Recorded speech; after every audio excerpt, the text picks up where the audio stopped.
Well, hello folks, John O'Leary from Horse Problems Australia and welcome back to one of my videos.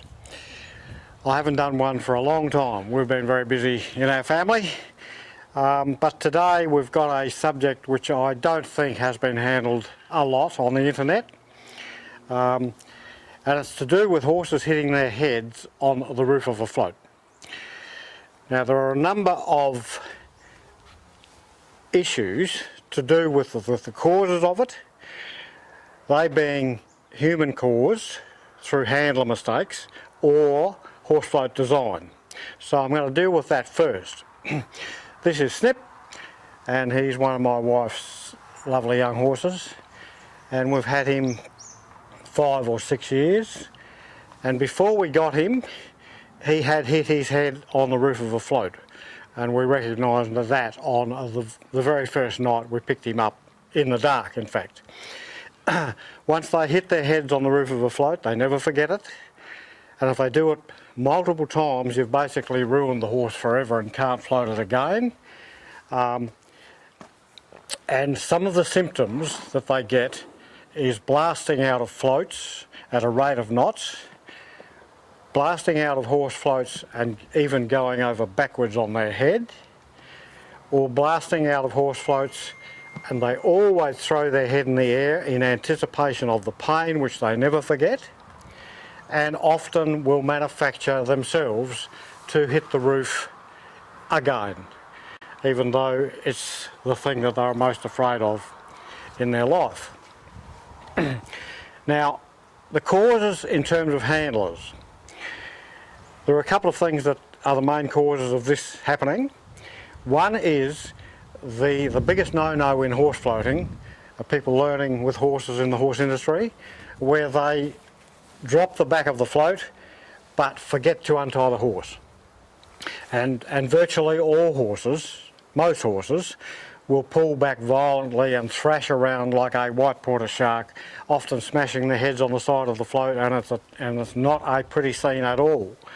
Once that happens, they generally are the horse that will blast out of floats in the future, and given then the height of their personal float, that's the only thing that will decide upon whether they hit their head on the roof or not. The other thing that causes it is handlers pulling on the heads of horses as they exit floats.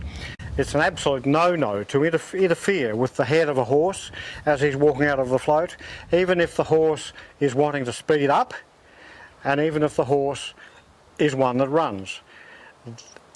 All pulling on ropes attached to the head of a horse does is speed them up more, makes them more paranoid, and makes them throw their head in the air even worse.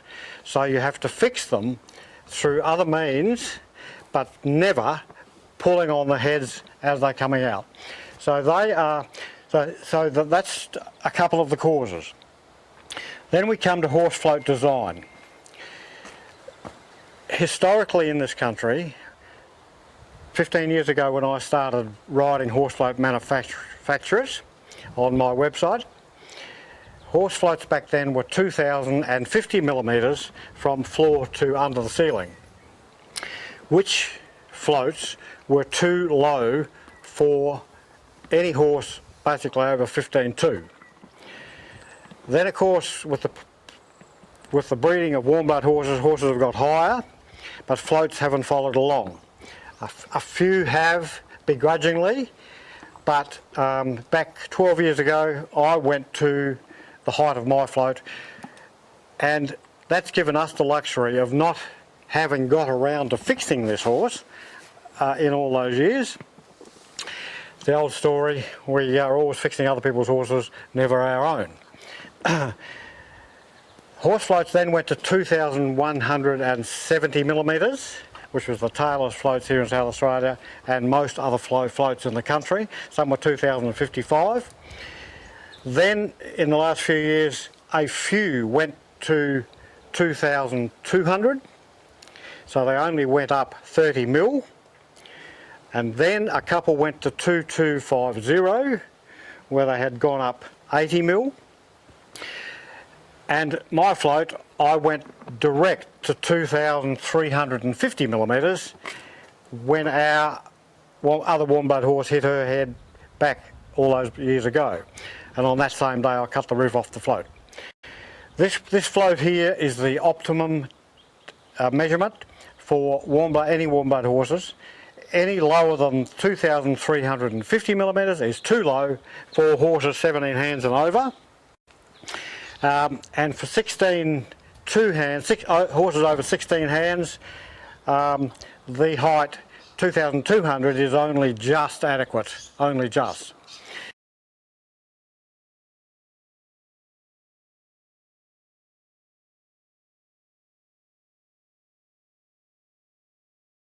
If you've got a horse that has hit its head though, and a horse the height of this bloke, and this bloke would be 17 hands probably now, wouldn't you, mate?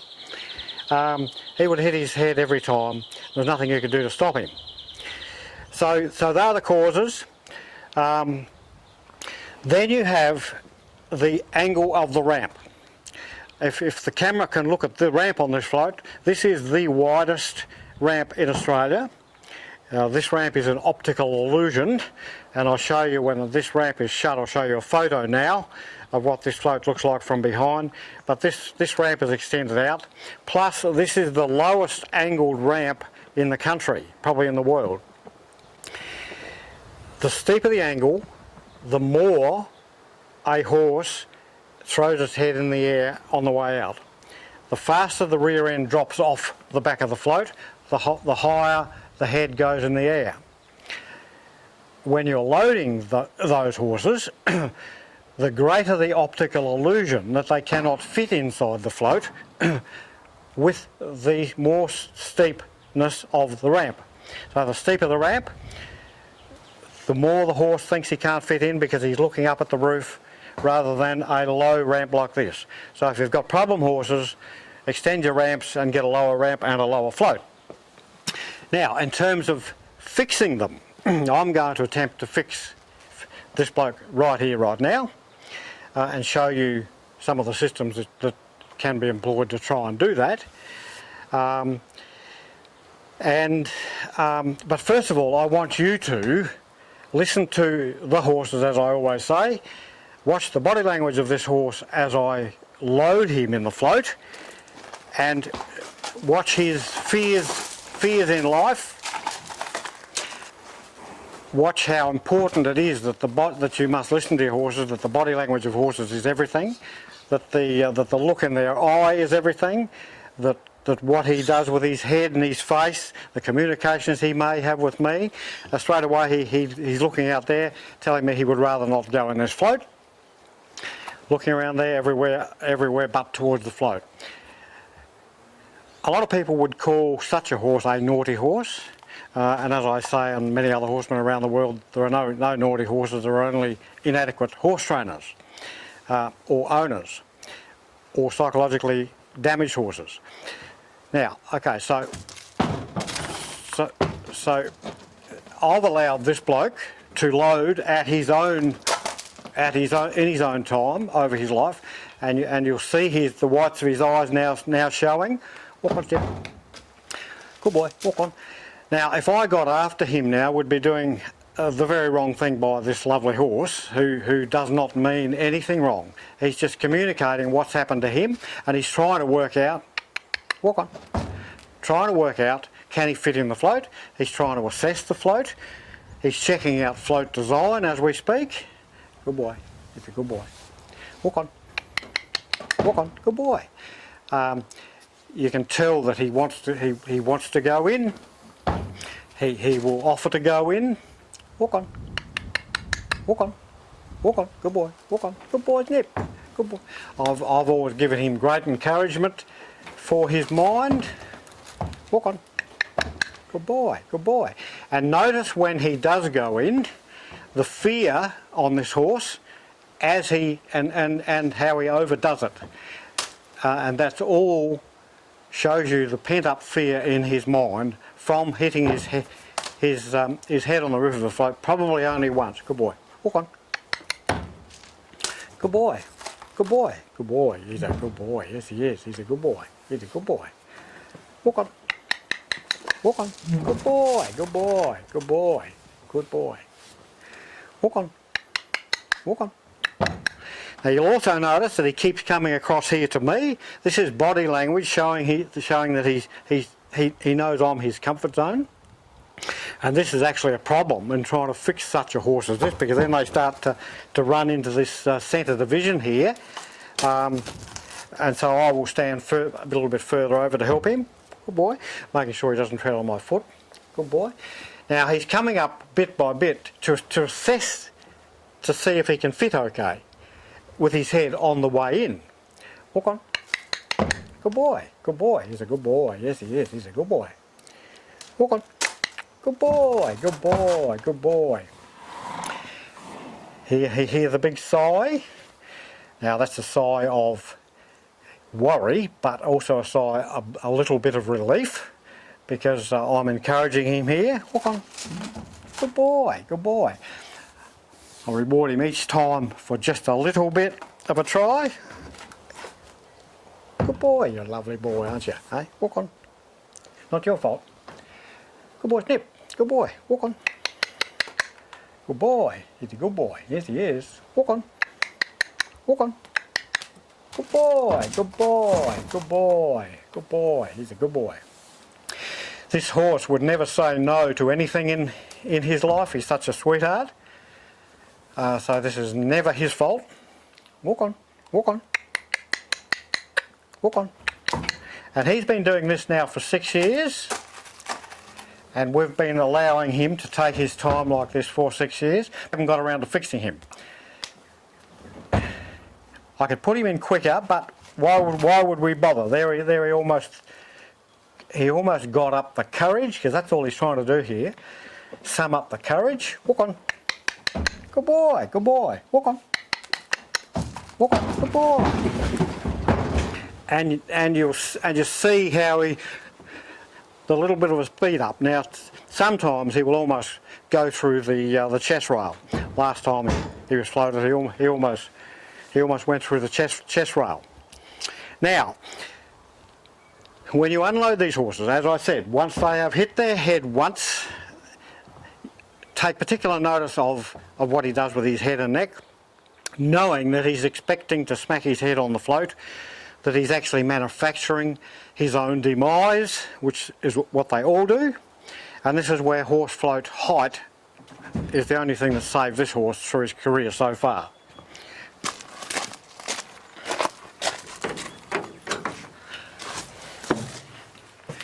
Go back. Good boy. Good boy. Good boy. Good boy. He's a good boy.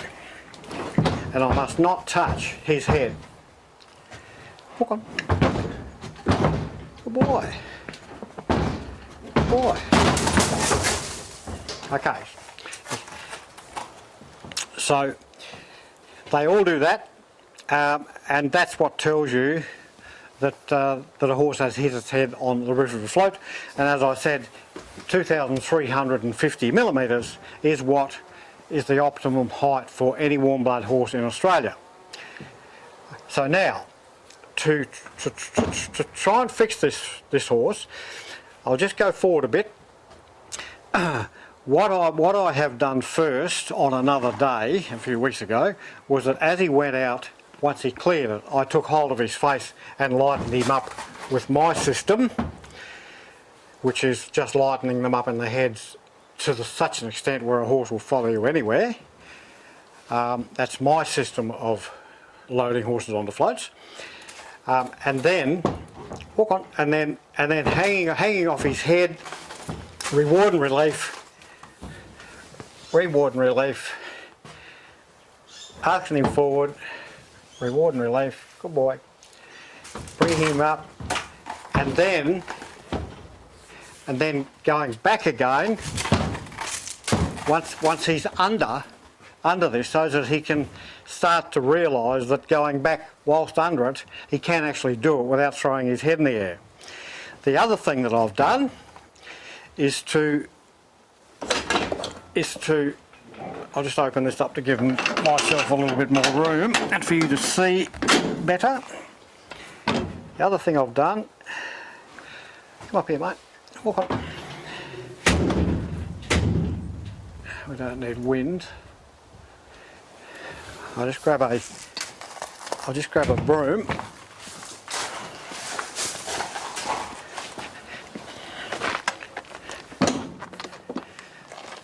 Good boy. Okay, walk on. Good boy. Walk on. Walk on. Now he normally has always loaded. Good boy. Good boy. He's a good boy. Yes, he is. Walk on. Always loaded by me driving him in. Good boy. But then, having built on the lightness of the head in terms of follow me anywhere system of loading a horse, I've then trained him to put his head down with the lightness of feel, and as Uncle Pat said 25 years ago, hands that close slowly, hands that open quickly, we don't need that, and trained him to put his head down here with me being down here also, and reward and relief and he's being his mate, and going back a step at a time. Good boy, good boy, good boy, good boy. He's a lovely boy. Yes, he is. Rewarding the horse with the most powerful reward of all, that of the voice and the stroke. Good boy. He's a good boy. Walk on, walk on. You'll see how light I've got this horse. Good boy. Step by step by step. Never rush training of horses, especially psychologically damaged horses. Now we're working on the psychology of him here. Walk back. Good boy. Walk back. Good boy. Good boy. He's a good boy. He's a good boy. Good boy. He's a lovely boy, isn't he? Never rush things together. Little dwells between everything you do in training of horses. Now he's starting to chew his teeth. He's feeling a little bit more relaxed because of that dwell. Go back. Good boy. He's a good boy. Yes, he is. He's a lovely boy, isn't he? He's a lovely boy, old Snippy, isn't he? Reserve state champion elementary horse.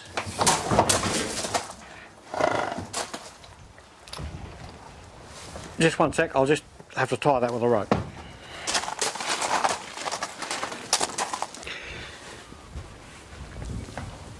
Okay, so sorry about that, but I couldn't have that door smashing here behind me in the wind. So we're basically putting back to where we were, so we'll just continue. This is how good this horse is now. Good boy, good boy, he's a good boy, yes he is. You might have seen him also, if you're observant, when he did come out then, because of that broomstick and that thing touching him. Good boy. How he was less prone to throw the head in the air because of a little bit of this. Good boy. Now, the big breakthrough psychologically is when he passes the line of the roof without, and him realising that he can actually walk out of a float and keep his head down. And that's the key to these horses.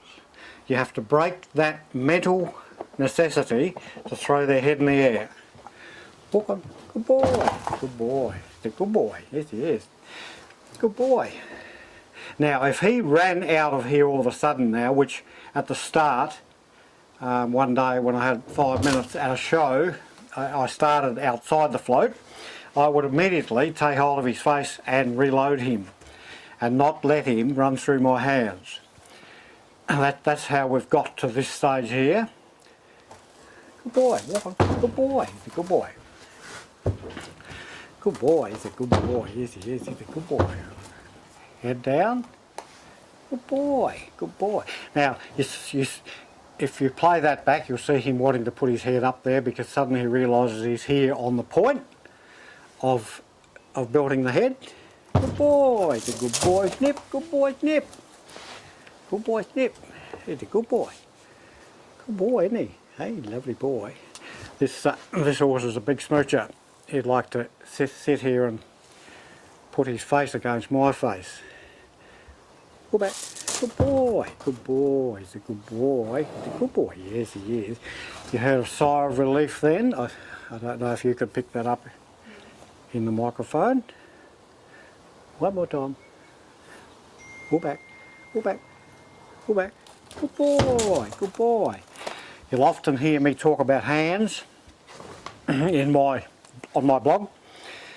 And if you watch my hands, you'll see what I mean about hands and how important hands are in riding. Good boy. And in handling. Another big sigh of relief. He realises he's passed this roof line. He can't believe. Go back. Go back. Good boy. And see the thought go through his mind there once again. But he gave to my hand. So we're already out past the float. And you did it. So there you go. Causes for horses smashing their heads on the Rusa float. Horse float design causing horses to smash their heads on the roofs of floats. Steep ramps, people pulling on ropes. But predominantly the height of floats is the major problem in this country versus the height of horses. But there are the systems of how to fix one of these, and right before your eyes, and this is the first time that he's ever done that, because we haven't had the time. First time he's ever come out not throwing his head in the air in his career, and from this day on, if I just repeated that, his lifetime of fear would be gone. Catch you next time. Thanks very much. Good boy, Snip. Come on.